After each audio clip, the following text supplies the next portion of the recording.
বন্ধুরা, তো কেমন আছো তোমরা সবাই? আমি তো ভালো আছি, আশা করি তোমরাও ভালো আছো। তো হঠাৎ আমাদের প্ল্যান হয় কি দিদির বাড়ি যাব।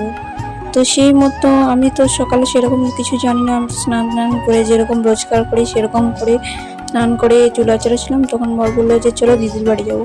তো সেই মতো আমি রেডি হয়ে নিই। আর আমাদের বাড়ি থেকে বেরোতে অনেক লেট হয়ে গেছিলো, তো সেই মতো রোদও অনেক হয়ে গেছিলো, প্রচণ্ড গরমও লাগছিল। তারপর এইদিকে আমরা মিষ্টির দোকানে গিয়ে মিষ্টিও নিয়ে নিই। মিষ্টি কিনে নিয়ে আমরা ওদের বাড়ি পৌঁছেছি। আর ওদের বাড়ি গিয়ে বড় 1 প্লেট মিষ্টি দিয়েছিল, তো আমি তো খাইনি, আমার বড় একটা খেয়েছিল আর আমার ননদের মেয়ে একটা খেয়েছিল। তারপর ওইখানে মোটু পাতলু চলছিল, তো সেটাই আমরা দেখছিলাম। আর এদিকে আমার দিদির শাশুড়ি আমার সাথে গল্প করছিল, তো ওর সাথে গল্প করছিলাম আর ভিডিও বানাচ্ছিলাম।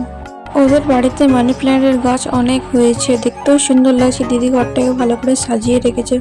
তো আমিও দিদিকে বললাম কি যে আমাকেও মানি প্ল্যান্টের গাছ দিবি, আমি নিয়ে যাবো, বাড়িতে গিয়ে লাগাবো।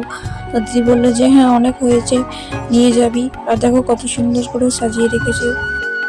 তারপর কিছুক্ষণ বসে নিয়ে আমি বাইরের দিকে যাই, দেখছিলাম যে দিদি কি কি লাগিয়েছে। তো দেখো কত কিছু দিদি লাগিয়েছে, সেটা তোমাদেরকেও দেখিয়ে দিলাম। দেখো কি কি লাগিয়েছে, কত রকম ফুল গাছ, আম গাছ লাগিয়েছে, বেশ ভালো লাগছিল দেখতে। তো আমি বললাম একটু ভিডিও বানিয়ে নিই। আর এখানে দেখো কত ছোট ছোট গাছে কত আম ধরেছে, অনেক আম ধরেছে। আমগুলো একদম গাছের থেকে সব ঝুলে আছে, মানে গাছটা ছোট আর আম দেখো কত হয়েছে। 3টে গাছ ছিল, তার মধ্যে 2টো গাছে তো বেশ প্রায় অনেক আম হয়েছিল। আর আমগুলো এত নিচে নিচে ঝুলছিল, দেখো একটা বাচ্চাও আমগুলো পারতে পারবে। কিন্তু ওদের আমগুলো অনেক মানে শক্ত ছিল গাছে, যেহেতু ওদের আমগুলো গাছের মধ্যে পাকে না, পেড়ে রাখে, দিয়ে পেটের মধ্যে ঢুকিয়ে রাখে। তো কিছুদিনের মধ্যে আমগুলো পেকে যায়। আর এদিকে দেখো ছোট ছোট গোলাপ ফুলগুলো কত সুন্দর হয়েছিল, দেখতে বেশ ভালো লাগছিল। আমগুলো দেখে তো খুব ভালো লাগছিল, কত সুন্দর সব নিচে আমগুলো ঝুলে আছে। তো আমি সে ফাঁকে একটু ভিডিও বানিয়ে নিলাম। এদিকে গেঁদা ফুল আর অনেক কিছু লাগিয়েছিল। আর দেখো পিছনের গাছটা, ওই গাছটা তো কত আম হয়েছে, বেশ অনেক আম হয়েছে। তারপরে এদিকে একটা, এই গাছটার নাম আমি ঠিক মতো জানি না, কিন্তু পাতাগুলো বেশ ভালো লাগছিল। তারপর দিদি বললো যে পিছনের দিকে যায়, বাড়ির পিছনের দিকে গিয়ে ওইখানেও পাতিবি লেবুর গাছ লাগিয়েছে। তো ওইখানে একটা পাতিবি লেবু হয়েছিল।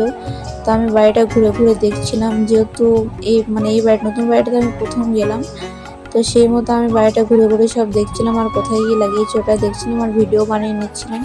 তো দিদি আর আমার মাসি, মানে আমার জেঠিমা যে, সে আমার সাথে গল্প করছিল আর ঘুরে ঘুরে দেখছিল। তারপর দেখো এই দুয়ারে ঢুকতে এগুলো ভীষণ শোকেসের মধ্যে সাজিয়ে রেখেছিল দিদি। তো বেশ ভালো লাগছিল, মানে বাড়িটাকে খুব সুন্দর করে সাজিয়ে রেখেছে। তারপর আমি দিদির সাথে ছাদের মধ্যে, যেহেতু ওদের মিঠুটা ছাদের মধ্যে ছিল, ছাদের থেকে নামছিলই না, মিঠুটাকে দেখার জন্য আমি যে তারপর রুমে এসে দেখি এইদিকে আমার ননদের মেয়ে আর আমার দিদির মেয়ে এক গাদা খেলনা শাক নিয়ে খেলনা খেলতে বসে গেছে। তারপর এদিকে দিদি আমাদের জন্য খাবার বাড়ছিল।